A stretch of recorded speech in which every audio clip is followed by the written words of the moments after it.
اللہ کے حضور نیازمندیاں پیش کرتے ہیں، اللہ کے حضور اپنی محبتیں پیش کرتے ہیں، کبھی مال خرچ کرتے ہیں، کبھی سجدے کرتے ہیں، کبھی رکوع اور قیام میں وقت گزارتے ہیں، کبھی وہ روزے رکھتے ہیں، کبھی دیگر صالح اعمال کے ذریعے سے اپنے رب کی رضا جوئی حاصل کرنے کے لیے کوشاں ہیں۔ لیکن یہ وہ لوگ خوش نصیب ہیں کہ جب وہ عمل کر رہے ہوتے ہیں تو ان کے دل تھر تھر کانپ رہے ہوتے ہیں کہ پتہ نہیں مالک یہ عمل بھی قبول ہوئے ہیں یا کہ نہیں ہوئے۔ البتہ گناہ سرزد ہو جائے ان سے کبھی کوئی بدی سرزد ہو جائے، پھر تو خوف کا عالم دیدنی ہوتا ہے، پھر تو خشیت الہی سے ان کا رواں رواں کانپ رہا ہوتا ہے۔ حضرت سیدنا عبداللہ ابن مسعود رضی اللہ تعالیٰ عنہ فرماتے ہیں کہ مومن اگر گناہ کر بیٹھتا ہے تو اس کی کیفیت یہ ہوتی ہے جیسے پہاڑ کے نیچے آ گیا ہے کہ ابھی پہاڑ اس کے اوپر گر پڑے گا اور وہ جلدی سے اپنے بچاؤ کی تدبیر کرتا ہے۔ تو گناہگار کی یہ کیفیت ہے جو مومن گناہگار ہے، جب وہ گناہ کر بیٹھتا ہے تو پھر وہ ڈرتا ہے، جلدی سے توبہ کرتا ہے، اللہ کو منانے کے لیے چیختا ہے، چلاتا ہے، ہاتھ جوڑتا ہے، معافیاں مانگتا ہے، سجدے کرتا ہے، آنکھوں سے آنسو چھم چھم ٹپکتے ہیں، مالک مجھ سے گناہ ہو گیا، میرا گناہ معاف کر دے۔ یہ مومن کی کیفیت ہے۔ وہ بے چین ہو جاتا ہے کہ اس کی تلافی کیسے ہو، مجھ کو معافی کیسے ملے، رب راضی کیسے ہو، میں اس کی نافرمانی کر چکا ہوں، اس کے حکم کو توڑ چکا ہوں۔ تو پھر وہ جلدی سے اللہ جل شانہ کو راضی کرنے کی کوشش کرتا ہے اور توبہ کی دہلیز پہ آ کے کھڑا ہو جاتا ہے۔ اور بندہ جب توبہ کرتا ہے تو اللہ تعالیٰ جل شانہ یہ نہیں دیکھتا اس نے جرم کیا کیا ہے، اللہ دیکھتا یہ میری دہلیز پہ آ گیا ہے، توبہ کے ایک آنسو سے اللہ پچھلے سارے گناہ معاف فرما دیتا ہے۔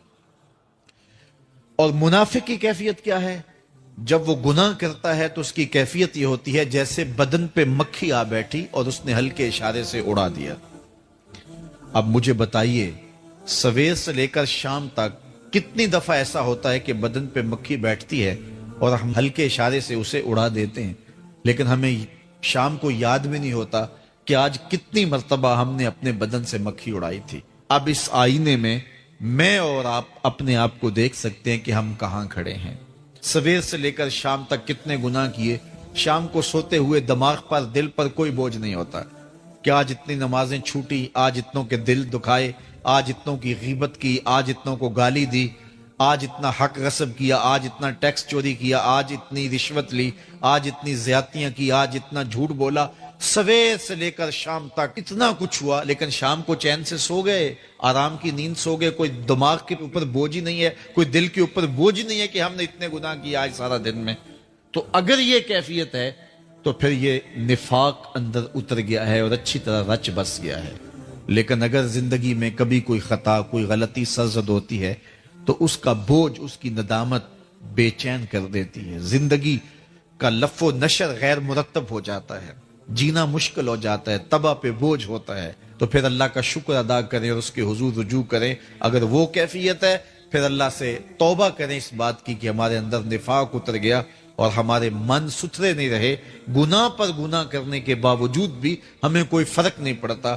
ایک حدیث میں آتا ہے جب کوئی شخص گناہ کرتا ہے تو گناہ کرنے کی وجہ سے اس کے دل پر ایک سیاہ نقطہ لگ جاتا ہے، اگر وہ فوراً توبہ کر لے تو وہ نقطہ مٹ جاتا ہے اور دل شفاف ہو جاتا ہے، لیکن اگر وہ توبہ فوراً نہیں کرتا تو نقطے کے ساتھ ایک نقطہ دوسرے گناہ سے پھر پڑ جاتا ہے، حتیٰ کہ وہ پھیلتا رہتا ہے اور گناہ ہوتے جاتے ہیں۔ ایک وقت ایسا آتا ہے کہ پورا دل سیاہ ہو جاتا ہے، اور جب پورا دل سیاہ ہو جائے تو پھر گناہ اور نیکی میں کوئی فرق باقی نہیں رہتا، پھر انسان کی زندگی جو ہے وہ گناہوں کا مجموعہ بھی بن جائے تو اس کو کوئی فرق نہیں پڑتا۔ تو میں اور آپ اپنے اندر اتر کے دیکھیں، فرمایا گیا حاسبو قبل ان تحاسبو، اس سے قبل کہ تمہارا حساب کیا جائے اپنا حساب خود کرو۔ میں اور آپ اپنے آپ کو تولیں، ترازو کے دونوں پلڑوں کے اندر اپنے اعمال کو رکھیں، نیکیاں بھی رکھیں اور برائیاں بھی رکھیں، اور پھر ان کو تولیں اور پھر ہم دیکھیں کہ ہم کہاں کھڑے ہیں۔ یہ زندگی کہیں غفلت میں نہ گزار دیں، آنکھ بند ہو تو پھر کھلے اور پھر کہیں ہائے ہمیں کسی نے بتلایا نہیں تھا، ہم خود بھی اس پہ غور و تدبر نہیں کیا، پھر ہاتھ ملتے رہ جائیں کہ پلے کچھ بھی نہ ہو۔ آئیے میں اور آپ اپنی زندگی کو اپنے مالک کی دہلیز پہ لے جائیں۔ لوگوں کی امامت کون کروائے؟ جب بہت سارے لوگ موجود ہوں اور بہت سارے لوگوں میں امامت کروانے کی اہلیت موجود ہو تو پھر ان اہل لوگوں کے اندر ترجیح کس کو دی جائے؟ تو رسول کریم صلی اللہ علیہ وآلہ وسلم نے ارشاد فرمایا کہ قوم کی امامت وہ کرائے جو زیادہ اچھا قاری ہے۔ اگر سب قرات میں برابر ہیں، ان میں سے جو ہجرت میں مقدم ہے وہ لوگوں کا امام ہوگا۔ اگر مہاجر بھی ہیں سارے تو پھر ان میں سے جس کی عمر زیادہ ہوگی وہ امامت کے مصلی پہ کھڑا ہوگا۔ بڑھاپا اللہ تعالیٰ جل شانہ کی طرف سے اس کو تکریم دی گئی، اس کو عزت دی گئی۔ اب ایک اور روایت سنیے، حضرت ابو مسعود عقبہ بن عامر البدری الانصاری رضی اللہ تعالیٰ عنہ سے فرماتے ہیں کہ حضور علیہ الصلاۃ والسلام نماز میں یہ ہمیں حکم دیتے تھے کہ بالکل سیدھے ہو جاؤ اور متفرق نہ ہونا، اس سے دلوں میں تفریق پیدا ہوتی ہے۔ یعنی صفیں سیدھی رکھو، کندھے سے کندھا جوڑ کے رکھو اور آگے پیچھے نہ ہونا، متفرق نہ ہونا، اس سے دل ٹیڑھے ہو جاتے ہیں۔ اور پھر فرمایا کہ جو اہل عقل ہیں اور بالغ ہیں وہ میرے قریب کھڑے ہوں، یعنی بچوں کی صفیں پیچھے ہوں اور بڑوں کی اہل عقل کی صفیں آگے ہوں۔ تو مجالس کے اندر بھی اس چیز کا التزام کرنا چاہیے کہ بچوں کو خود پیچھے کر دیں تو بالغ حضرات آگے بیٹھیں، اسی طرح ان میں سے جو بوڑھے ہیں بزرگ ہیں وہ اور آگے بیٹھیں، ان میں جو وہ اہل علم ہیں وہ مزید آگے بیٹھیں۔ تو یہ ہمیں تعلیم دی گئی، اس سے مجلسوں میں حسن بھی پیدا ہوتا ہے اور بات کرنے والے کو بھی ذرا جم کر کے بات کرنے کا موقع نصیب ہوتا ہے۔ آگے بیٹھنے کا شوق تو ہر ایک کو ہے کہ وہ مجلس میں آگے بیٹھے، لیکن اس کے تقاضے بھی ہیں۔ کچھ لوگ آگے تو بیٹھ جاتے ہیں لیکن انہیں آگے بیٹھنے کے آداب سے قطعاً واقفیت نہیں ہوتی، بار بار سر سہلائیں گے، بار بار نشست بدلیں گے، بار بار گھڑی کو دیکھیں گے، بار بار موبائل چیک کریں گے، ساتھ والے کے کان میں کوئی بات کریں گے، اپنی حیت اور اپنے بیٹھنے کے سٹائل کو کری المنظر بنا کے پیش کریں گے۔ تو ایسے لوگوں کو خود چاہیے کہ وہ مجلس میں آگے نہ بیٹھیں۔ جس کو بیٹھنے میں پرابلم ہوتی ہو، وہ یکسو ہو کے نہ بیٹھ سکتا ہو، آداب کی رعایت نہ رکھتا ہو، یا اس کا ذوق سماعت نہ ہو، تو پھر اس کو آگے نہیں بیٹھنا چاہیے۔ اس کو ایسے شخص کو آگے بیٹھانا چاہیے جو اس موضوع سے مناسبت رکھتا ہے، تاکہ مجلس کی یکسوئی میں فرق نہ آئے۔ اگر آپ جس کے پاس جاتے ہیں اس کے مزاج کی مناسبت سے اپنے آپ کو ڈھالتے نہیں ہیں تو اس سے آپ کچھ حاصل نہیں کر پاتے۔ اس لیے متکبر شخص کبھی بھی کچھ حاصل نہیں کر پاتا، عاجز اور مؤدب شخص حاصل کر پاتا ہے۔ تو اسی طرح جاہلانہ انداز زندگی رکھنے والا کچھ حاصل نہیں پاتا۔ تو مجالس کے اندر مختلف طبقات کے لوگ آتے ہیں، ہمیں حضور کی حدیث سے رہنمائی ملتی ہے کہ آقا کریم نے فرمایا جو اہل عقل ہیں اور بالغ حضرات ہیں وہ میرے قریب بٹھایا کرو، پھر جو ان سے کم عمر اور کم عقل، پھر اس کے پیچھے ان سے کم عمر اور کم عقل، اس طرح جو ہے وہ لوگوں کو جو ہے وہ ترتیب کے ساتھ بٹھایا کرو۔ بعض اوقات مجانین قسم کے لوگ مجلس میں پہلی نشستوں میں بیٹھ جاتے ہیں اور وہ پوری مجلس کا بیڑا غرق کر کے رکھ دیتے ہیں۔ تو ان باتوں کا خیال رکھنے کی ہمیں تلقین کی گئی۔ شب برات کو اور دیگر بابرکت راتوں میں اور مختلف مواقعوں پر اور مقامات پر جہاں اپنے بندوں کی وہ مغفرت فرما دیتا ہے، لیکن مشرک کی کہیں بھی مغفرت نہیں ہوتی ہے۔ مقدس جگہ پہ چلا جائے اور خوبصورت لحظات کے اندر وہ حاضر ہو، لیکن اس کی مغفرت نہیں ہے، اس لیے کہ شرک رکاوٹ ہے مغفرت کے راستے میں۔ دوسری بات، کینہ پروری، بغض، دشمنی، گندے اور میلے سینے والے اللہ کو پسند نہیں ہے۔ دل علائشوں سے پاک ہو، بالخصوص نفرتوں سے اور کدورتوں سے، اور بغض اور اناد کی بھڑکتی ہوئی آگ اس کے سینے میں روشن نہ ہو۔ تیسرا شخص قاطع رحم ہے، جو رشتہ داریوں کو توڑتا ہے۔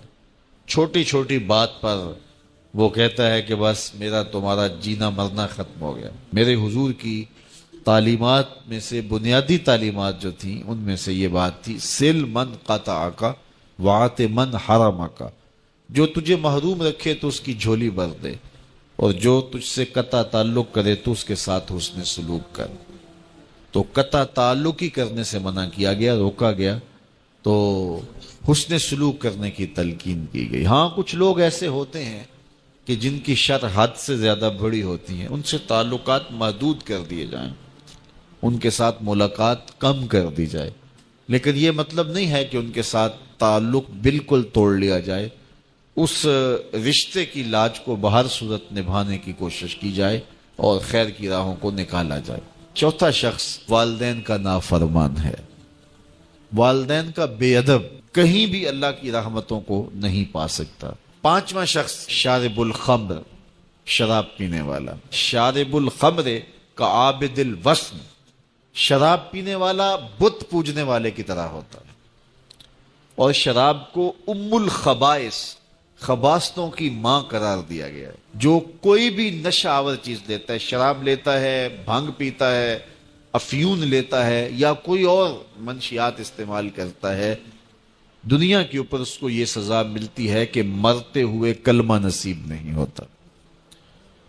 تو جس کو مرتے ہوئے کلمہ ہی نصیب نہ ہوا تو اس کے پلے باقی بچا کیا؟ تو شراب پینے والا ایسی بابرکت راتوں کے دامن میں بھی محروم رہتا ہے، الا یہ کہ وہ توبہ کر لے۔ اور چھٹا شخص تکبر کی وجہ سے اپنے تہ بند کو اپنے ٹخنوں سے نیچے لٹکانے والا، کہ جب چلتا ہے تو وہ تہ بند کو گھسیٹ کے چلتا ہے۔ تکبر کی وجہ سے اگر وہ ایسا کرے تو اللہ تعالیٰ جل شانہ اس پر نظر رحمت نہیں فرماتا، چونکہ تکبر اللہ کی شان ہے۔ ایک رائی کے دانے کے برابر بھی تکبر کسی کے اندر وہ پسند نہیں کرتا۔ اور دوسری بات میں آپ کو بتاؤں کہ اس دنیا کے اوپر سب سے پہلا جو جرم ہوا وہ تکبر کا جرم تھا۔ شیطان نے، عزازیل نے انکار سجدہ کیا بوجہ تکبر، بلکہ اس نے دلیل دی، تو نے مجھے آگ سے بنایا ہے اور آگ کا کام بھڑکنا ہوتا ہے، اور اس کو مٹی سے بنایا اور مٹی کا کام خاک ساری یا نیچے بیٹھنا ہے، تو کیا نار کا بنا ہوا خاک کے بنے ہوئے کو سجدہ کرے گا؟ یہ دلیل دی۔ اللہ چاہتا تو اس کی دلیل کو توڑ کے رکھ دیتا، لیکن بعض بدتمیزوں کی دلیلوں کا جواب نہیں دیا جاتا۔ اللہ نے کہا فخرج، نکل جا میرے دربار سے، اور قیامت تک تو راندہ درگاہ ہے، اور پھر جہنم میں تجھے رسوا کر کے ڈالا جائے گا۔ وہ یہ گوارا نہیں کرتا کہ کوئی تکبر کرے۔ اپنی زندگی میں عجز پیدا کیجئے، انکساری پیدا کیجئے۔ تو 6 اشخاص وہ بد نصیب ہیں جن کو لیلۃ البرات اور اس قبیل کی جو بابرکت راتیں ہیں، یا جو حسین جگہیں ہیں، کعبۃ اللہ ہے، بیت اللہ ہے، اور بابرکت جگہیں ہیں، قبولیت کے اوقات ہیں، سحری کے لمحے ہیں، ان بابرکت گھڑیوں کے اندر بھی یہ لوگ محروم رہ جاتے ہیں۔ تو یہ 6 اشخاص، اور ایک روایت میں چغل خور کا ذکر بھی آتا ہے، تو یہ 6-7 لوگ ایسے ہیں کہ جو ایسی بابرکت راتوں میں بھی رحمت الہیہ سے محروم ہو جاتے ہیں۔ جو زندگی اللہ نے تھوڑی بہت عطا کی ہے، اس کو غنیمت سمجھیں، توبہ کا دروازہ کھلا ہے، اس کی چوکھٹ پہ آ کے اس سے معافی مانگیں۔ اللہ مجھے آپ کو اپنی رحمتوں کے سائے میں رکھے۔ فقیر بادشاہ کے دربار میں جا نکلا نا، تو کہا کہ بادشاہ یہ تخت و تاج کیا ہوتے ہیں، اس کی کوئی قیمت نہیں ہے۔ تو بادشاہ ہنس کے کہنے لگا اس فقیر کو باہر نکالو، اسے کیا پتا ہے کہ تخت و تاج کیا ہوتے ہیں، اس کی لذت کیا ہوتی ہے۔ جب خدام کھڑے ہوتے ہیں، استقبال کر رہے ہوتے ہیں، جب تخت پہ بیٹھے اور ساری رعایا نیچے بیٹھی ہوتی ہے، اس نے کہا نکالو فقیر کو، اس کو کیا پتا۔ بادشاہ ایک دن شکار کرنے گیا، تو وہاں اس کا گھوڑا جو ہے وہ سرکش ہو گیا، اور ایسی جگہ پہ لے گیا کہ جہاں نہ پانی تھا اور نہ کوئی اور چیز۔ بادشاہ وہاں ہانپ رہا ہے کہ وہی فقیر مشکیزہ ڈالے ہوئے گزرا اور آواز دے رہا ہے پانی لے لو پانی لے لو. بادشاہ کی تو موت واقع ہونے والی تھی, آخری ہچکیاں تھی, تو اس نے آواز دی پانی. تو اس فقیر نے کہا کہ ہاں تمہارے پاس ہے کوئی قیمت پانی دینے کی؟ اس نے کہا میں بادشاہ ہوں اس ملک کا. اس نے کہا ہوتے ہوگے, مجھے غرض نہیں ہے, میں تو بیچتا ہوں پانی. اس نے کہا بابا میں بادشاہ ہوں, جو مانگو گے میں دوں گا, مجھے پانی دو, میں مر رہا ہوں. اس فقیر نے کہا آدھی حکومت لگے گی. اس نے کہا آدھی لے لینا, مجھے پانی تو دو, کیونکہ مر گیا تو ساری جائے گی. اس نے پانی کا گھونٹ دیا, پیاس کی شدت تھی, جب پانی کا کٹورا اس نے منہ سے لگایا تو پانی حلق میں اٹک گیا. اب پھر دوبارہ مصیبت بن گئی. تو اس فقیر نے کہا کہ میں حکیم بھی ہوں, اگر کہو تو تمہارا علاج کر دوں. اس نے کہا ضرور کرو, لیکن اس نے کہا میں یوں ہی نہیں کروں گا, آدھی باقی حکومت بھی لگے گی, وہ بھی لکھ دو. اس نے چمڑے کے اوپر لکھوا لیا, ساری حکومت لکھوا لی, اور اس نے اس کا علاج کیا فوری. جو اس کے پاس ٹوٹکا ٹونا تھا تو اس کا پانی حلق سے نیچے اتر گیا. بادشاہ گھوڑے پہ بیٹھا واپس آیا, وقت گزر گیا, عرصہ بیت گیا. بادشاہ پھر تخت پہ بیٹھا تھا, وہی فقیر بھیس بدل کے دوبارہ آ گیا. پھر اس نے نصیحت کی کہ آخرت کو یاد کرو, یہ دنیا کچھ نہیں ہے, 4 دن کی کہانی ہے. بادشاہ نے کہا تو میرا خیال ہے پہلے بھی کبھی آیا تھا, تو نہیں سمجھتا تخت و تاج کی لذت کیا ہے. اس نے کہا اس کی کوئی قدر و قیمت نہیں ہے, چھوڑ اسے, آخرت سب کچھ ہے. تو اس نے کہا نکالو اس فقیر بابے کو, یہ اس دن بھی آیا تھا تو آج پھر آ گیا ہے, اپنی راہ لے بابا. اس فقیر نے اپنے تھیلے سے وہ چمڑے کی دستاویز نکالی جس کے اوپر اس نے ساری حکومت لکھ کے دی تھی.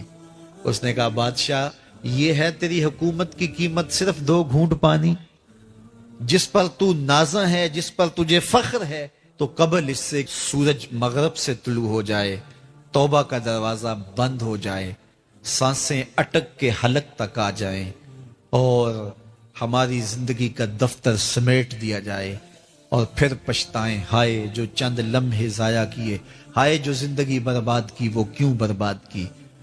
کل کے پچھتاوے سے بہتر آج کا پچھتاوا زندگی پلٹ ہوگا. وقت پر کافی ہے ایک قطرہ بھی آب خوش ہنگام کا, جل گیا جب کھیت برسا می تو پھر کس کام کا.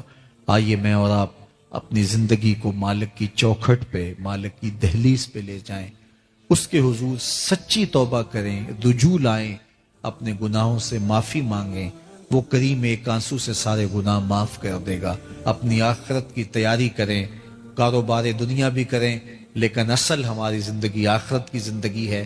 صحابہ کو خندق کھودتے دیکھا تو پیار آیا تو یہی کہا اللہم ان العیشہ عیش الآخرہ, اے اللہ زندگی تو آخرت کی زندگی ہے. فاغفر للانصار والمہاجرہ, میرے انصار کو بھی بخش دے, میرے مہاجروں کو بھی بخش دے. تو اللہ تعالی ہم سب کی مغفرت فرمائے. مومن کے لیے نماز تو سندیسہ ہے وصل محبوب کا, محبوب کی چوکھٹ میں حاضری کا ایک موقع ہے جو نماز کے ذریعے سے نصیب ہوتا ہے. تو اگر کوئی شخص نماز کو اپنے لیے بوجھ سمجھتا ہے تو پھر وہ محبوب کی ملاقات کی اہمیت کو ہی نہیں جانتا. نماز کے لیے جب اذان پکاری جائے تو بندے کو خوشی, فرحت اور مسرت ہونی چاہیے کہ میں اب رب کے حضور حاضر ہوں گا, نہ یہ کہ وہ گھڑی پہ نظر ڈال کے کہے کہ ابھی تو آئے ہیں اب پھر دوبارہ اذان شروع ہو گئی. تو پھر اس کو شوق نہیں ہے مالک کے حضور حاضر ہونے کا. حضور علیہ الصلوۃ والسلام تو جب حضرت بلال حبشی کو نماز کے لیے اذان کا کہتے تو یہ ارشاد کرتے ارحنا یا بلال, بلال اٹھو اور ہمارے دل کو راحت پہنچا دو. ارحنا یا بلال, بلال ہمارے قلب کو, ہمارے دل کو راحت پہنچا دو. تو یہ حضور کے قلب کی راحت, تسکین اور قرار کا سبب ہے. آقا کریم علیہ الصلوۃ والسلام نے معراج کی شب جہاں بہت سارے لوگوں کو عذابوں میں مبتلا دیکھا تو ایک شخص کو دیکھا, رجل مغیب فی نور العرش, کہ وہ عرش کے نور میں غائب تھا, اس کے اطراف میں نور ہی نور تھا اور وہ نور میں ڈوبا ہوا تھا. تو پوچھا کہ یہ کون خوش نصیب شخص ہے, کوئی فرشتہ ہے؟ تو جواب آیا فرشتہ نہیں ہے, یہ کوئی پیغمبر ہے؟ پیغمبر بھی نہیں ہے۔ تو یہ کون شخص ہے کہ جو انوار الہیہ کے حصار میں ہے اور ہر طرف نور ہی نور پھیلا ہے؟ تو جواب ملا کہ آپ کی امت کا یہ وہ فرد ہے جس میں 3 خوبیاں تھیں۔ پہلی خوبی تو یہ کہ اس کی زبان اللہ کے ذکر سے تر رہتی تھی، اور دوسری خوبی اس میں یہ تھی وَقَلْبُهُ مُعَلَّقٌ بِالْمَسَاجِدِ، اور اس کا دل مسجدوں کے ساتھ لٹکا ہوا تھا، مسجدوں کے ساتھ دل بستگی تھی سے۔ فرمایا کچھ لوگ ہوتے ہیں کہ وہ مسجدوں کی میخیں ہوتی ہیں، جس طرح وہ کیل لکڑی میں ٹھک جاتا ہے تو یہ بھی مسجدوں میں ٹھکے رہتے ہیں، جب بھی ڈھونڈو گے مسجد سے ملیں گے۔ فرمایا کبھی یہ لوگ بیمار پڑ جائیں اور مسجد میں حاضر نہ ہو سکیں تو اللہ کے کچھ فرشتے ہیں جو ان کی عیادت کرنے کے لیے ان کے گھروں میں جاتے ہیں۔ تو مسجدوں کی حاضری، مسجدوں کی تعمیر میں دلچسپی، مسجدوں کی آباد کاری کے لیے کوشش، مسجدوں کی صفائی ستھرائی کا اہتمام و التزام، مسجد کی تعمیرات کے مراحل میں دن رات ان سے وابستہ رہنا، یہ خوش نصیب لوگوں کا مقصود ہے۔ فرمایا کہ اللہ کے گھر وہی تعمیر کرتے ہیں جو اللہ اور پچھلے دن پر ایمان لاتے ہیں۔ تو مسجدوں کی تعمیر یقیناً اللہ جل شانہ کی خاص رضا نصیب کرتی ہے۔ ایک روایت میں آتا ہے جس نے تتر کے گھونسلے کے برابر مسجد کی تعمیر کی، فرمایا اللہ جنت میں اس کا محل بنا رہا ہے، اللہ اس کا محل تعمیر کرے گا اور اس کو محل عطا کرے گا۔ تو یہ تعمیر مسجد یہ خوش نصیب لوگوں کا مقصود ہے۔ تو مسجدوں کی آبادی اور مسجدوں میں وابستہ رہنا اور دل بستہ ہونا مساجد کے ساتھ، یہ خوش نصیب لوگوں کا مقصود ہے۔ تو بدبخت لوگوں کو یہ سعادت نصیب نہیں ہوتی۔ اچھا، تیسری بات فرمایا کہ جو اس شخص کی خوبی ہے یہ آج تک اپنے والد گرامی اور اپنی والدہ ماجدہ کو گالی کا سبب نہیں بنا، یعنی کبھی اس نے کوئی ایسا فعل نہیں کیا کہ لوگوں نے کہا کہ یہ کس ماں باپ کا بیٹا ہے اور لوگوں نے اس کے ماں باپ کو برا کہا ہو اس کی وجہ سے۔ تو یہ 3 خوبیاں اس شخص کے اندر پائی جاتی ہیں، اور آج یہ اللہ کے عرش کے نور کے سائے میں اپنے آپ کو کھڑا ہوا پا رہا ہے۔ تو جن کے سر نماز سے بوجھل رہیں، مسجد کی حاضری جن کے لیے شوق ہو اور مسجد میں آتے ہی نکلنے کے لیے کوئی راستے ڈھونڈ رہے ہوں، تو انہیں اپنے اندر اترنا چاہیے۔ وہ ذات پاک ہے جس نے اپنے عبد خاص کو سیر کروائی ہے۔ تو سیر کرنا اور سیر کروانا، ان دونوں میں بڑا فرق ہے۔ تو پھر جب رب نے اپنے بندہ خاص کو سیر کروائی ہے تو پھر کوئی ایسا نشان باقی نہیں رہا ہوگا جو حضور نے نہ دیکھا ہو۔ تو حضور کی نگاہوں سے کائنات کی پھر کوئی چیز بھی پوشیدہ اور مخفی نہیں رہی۔ مظاہر جنت بھی دیکھے، جہنم میں پھنسے ہوئے لوگوں کو بھی ملاحظہ کیا۔ کچھ لوگوں کو دیکھا کہ ان کے پیٹ گڑوں کی صورت کے اندر، جس طرح گڑے ہوتے ہیں اس طرح ابھرے ہوئے ہیں، اور ان کے اندر سانپ ہیں اور وہ دکھائی دے رہے ہیں۔ پوچھا کہ یہ کون لوگ ہیں؟ اللہ اکبر! تو فرمایا گیا کہ یہ وہ بدبخت لوگ ہیں کہ جو سود کھایا کرتے تھے۔ سود ایک ایسا کبیرہ گناہ ہے کہ اللہ تعالیٰ نے کہا کہ سود خور کے ساتھ میرا اعلان جنگ ہے۔ اور مجھے بتاؤ، اللہ کسی کو چیلنج دے جنگ کا تو کیا وہ جیت سکتا ہے؟ ناکام اور خاسر اور برباد ہوگا۔ اور جنگ میں فریق مخالف کے قیمتی اساس سے برباد اور تباہ کرنے کے لیے اولین کوشش ہوتی ہے۔ تو پھر جب اللہ اعلان جنگ دیتا ہے تو پھر بندے کی سب سے قیمتی متاع لٹے گی نا، اور قیمتی متاع ایمان ہے۔ تو اس لیے سود خور قیامت کے دن بھی رسوا ہوگا، اور دنیا کے اوپر بھی وہ عزت اور آبرو نہیں پاتا۔ وقتی طور پہ مال سود سے کثرت تو پیدا ہو جاتی ہے، لیکن کثرت اور چیز ہے، برکت اور چیز ہے۔ ہم کثرت کے پیچھے بھاگتے ہیں اور برکت کو بھول جاتے ہیں۔ تو اصل چیز برکت ہے، کثرت نہیں ہے. اور دوسرا، سود کا آخری انجام بربادی ہے. وقتی طور پہ بڑھوتری بھی نظر آ رہی ہو، لیکن بالآخر سود کھانے والا، سود لینے والا، سود دینے والا جو ہے وہ سرخرو نہیں ہوتا، وہ بالآخر برباد ہو جاتا ہے، وہ اللہ کی گرفت میں آ جاتا ہے. جو کفار تھے وہ کہتے تھے سود سے کیوں روکا جا رہا ہے؟ یہ بھی تو مثل بے ہے. جس طرح خرید و فروخت کی جاتی ہے، کاروبار کیا جاتا ہے، پیسے انویسٹ کیے جاتے ہیں، تو یہاں بھی تو پیسے لگائے جاتے ہیں. اب اللہ تعالیٰ اگر چاہتا تو سود کی مذمت میں اس طرح کلام فرماتا کہ انبار لگ جاتے دلائل کے، لیکن اللہ نے یہاں اپنی حاکمیت کا اعلان کیا. اللہ فرماتا ہے دونوں برابر نہیں ہیں. کیوں نہیں ہے؟ دلیل کیا ہے؟ تمہارا رب ایک کو حلال قرار دیتا ہے، ایک کو حرام قرار دیتا ہے. جب تمہارا رب برابر نہیں کہہ رہا تو برابر کیسے ہو سکتا ہے؟ یہاں کسی دلیل کی ضرورت نہیں ہے. تمہارا رب اس کو کہتا ہے برا ہے تو تمہارے رب کا کہنا ہی کافی دلیل ہے. تو یہ حاکمیت کا اعلان ہے. اب اگر کوئی چیلنج کرتا ہے اس کی حاکمیت کو اور اس کے باوجود سودی کاروبار کو جاری رکھتا ہے تو اللہ فرماتا ہے میں اس کو جنگ کا چیلنج دیتا ہوں. اور اتنا کبھی جرم ہے. سیدنا ابو ہریرہ رضی اللہ تعالی عنہ سے مروی ایک روایت سنی ہے، روح تک کانپ جاتی ہے. حضرت ابو ہریرہ فرماتے ہیں کہ سود کا 1 درہم سکی ماں سے 70 مرتبہ بدکاری کرنے سے برا ہے. اگر کسی کو یہ حدیث سنا دی جائے یا وہ سن لے اور اس کو یقین ہو کہ یہ حضور کا فرمان ہے تو میرا خیال ہے کہ کبھی ہو ہی نہیں سکتا کہ وہ ایک لمحہ بھی سودی کاروبار جاری رکھ سکے.